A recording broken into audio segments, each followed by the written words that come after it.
Well, it's time to do another episode of Guitar of the Week. Now, the guitar I picked for this week is my Taylor, and this has been my, I guess if you want to call it my workhorse guitar. I've used it week in and week out in church and camps and various settings. I'm going to back up here so you can see a little bit of it.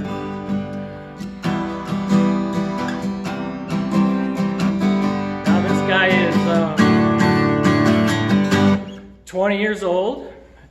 Got him for $1,200, and so it's not super expensive. It doesn't have any fancy, trim around it or anything. But I bought it because of how it sounds. I love the sound I get out of this preamp right here. Here's your little battery inside, and so this is electric. You just plug it in to your sound system. It sounds really good, or you can plug it into a guitar amp, which I've done both. And I like these guitars because the action is so good. You probably can't see that, but the action, which is the height of the strings on the neck, is very good on these guys. This one actually needs adjusting, and it still plays pretty good. Now, what I like to do when I'm doing these little videos is I think ahead, what is it about this guitar? What is it about the guitar that makes it unique? Well, like I said, it's 20 years old, and you can't really see all the dents and dings in it. It's been dropped. It's had all kinds of problems. The neck's got some dings in it. The front has some problems. The top here.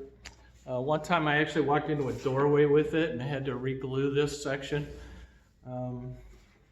But the worst problem with this guitar is that it has a crack in the top, right there, and another one a little less bad right over here. This one isn't so bad, but this guy runs all the way down here.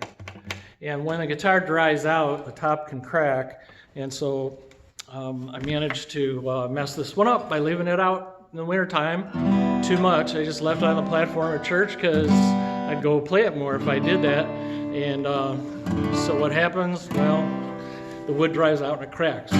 Well, sometimes it buzzes when it gets really dried out. So I have to put it in a case now, keep it in the case, which is what I should have done in the first place. And there's a little humidifier thing I can put in there. It's got a sponge in it. You can make it wet, and you hang it in the sound hole, and that humidifies it and seals up the crack. Of course, it doesn't fix the crack on the very top. It just seals up the wood underneath the shellac or whatever the polyurethane is.